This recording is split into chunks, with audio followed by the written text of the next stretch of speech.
Ha? Walang bola?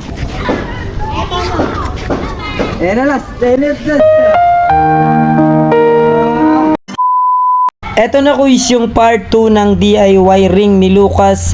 Yun sa pamangkin ko. Tara sabay-sabay natin panoorin kung paano siya masurprise at matuwa.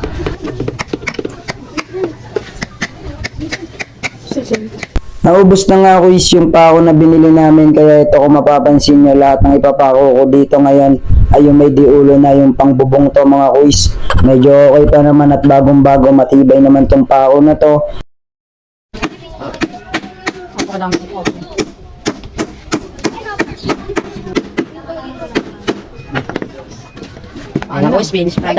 Konting-konti na lang quiz, mabubuo na natin yung DIY ring ni Lucas. Ito makikita nyo naman.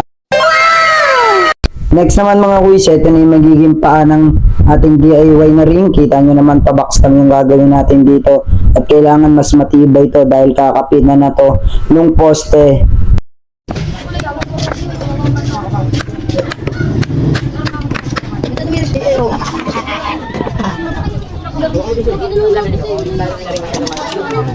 Simula, sabi na, nandun nilagay ko na sila may higaan yung tiga. Alam ko, kita ko nandun sa drawer ng yun. Wala mo nakita. Lumaling ka. Eto na yung exciting part mga quiz. Ilalagay na natin yung gawa natin. At yan, papakuin lang natin yan. Kailangan mas matibay ngayon yung papako natin dyan. Bumalik ko pa agad yung pako eh.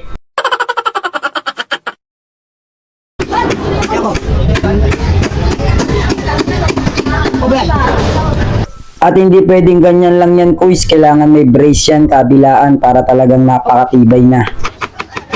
Okay. Okay.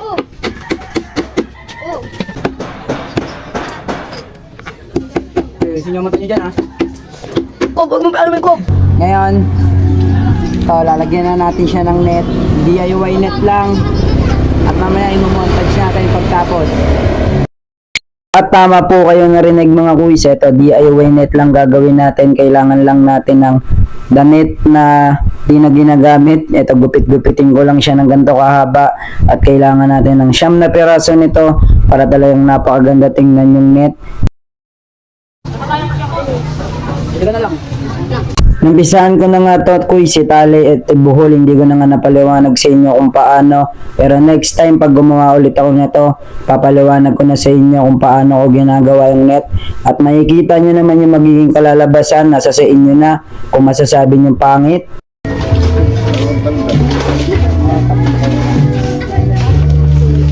Ang ganda yan. Sakto yan yung malit na bola. Ayaw.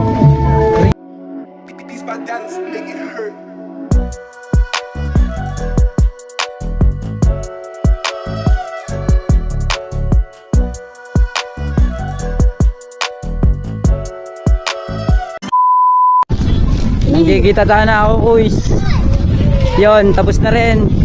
Sulit yung pagod kasi sa tingin ko naman magugustuhan ng pamangkin ko yung ginawa namin at nag-effort kami. Nagbuhos kami ng time, oras, halos 4 oras din namin yung ginawa. Ayun sila pala. Si Cyrus ang kasabgot.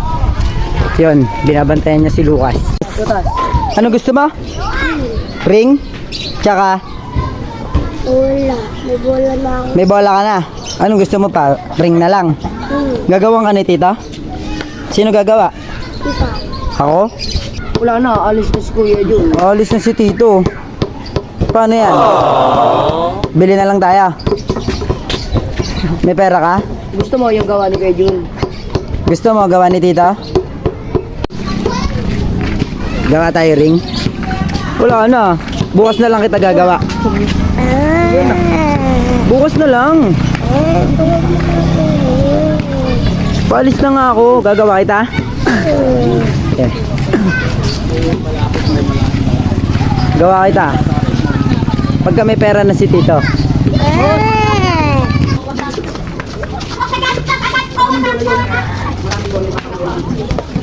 Maraming bola. Maraming bola. Dito tayo ka lang. Nakalalola gagaing maraming bola. Maraming bola ka. Yan. Ha? Maraming bola? Ayan na last.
Yan, natanggal yan.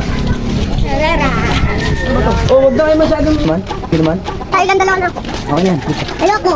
At sakto dito ko sa loob ng bahay nila meron pang space na medyo malaki at saktong-sakto lang dito ilalagay natin yung ring at talagang makakalaro siya dito at hindi na siya makapagpigil, talagang tinitirahan niya na, siniset up pa lang namin. Kyrie, tira Kyrie, lapit Kyrie. Hey! Okay na yan? Okay na si Tito? Yun, kuis, nakakapagod pero alam kong worth it naman at sulit yung pagod kasi nakita ko yung pamangkin ko na tuwang-tuwa sa ginawa kong kahit papano hindi naman ganun kaganda na ring pero alam kong nag-enjoy siya at salamat lagi sa panonood at support mga kuis. Double check ulit kayo sa akin dyan. God bless to all. Gusto ko lang din pasalamatan mga kuis yung nakatulong natin sa paggawa ng DIY ring ni Lucas. Ito sila yung mga player ko sa Inter Barangay. Maraming salamat sa inyo ya.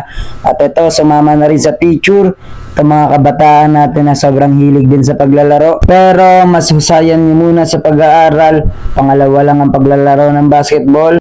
At kung hindi ka pa nakapalo kuis, follow mo naman ako, Nudge TV. Kung gusto mo din magpa-shoutout, comment ka lang sa video na to. Comment mo na rin kuis kung taga saan ka para alam namin kung saan umabot yung video na to. At muli, ako si Nudge TV. Palagi kayong matutulog at huwag niyo kalimutan dumila.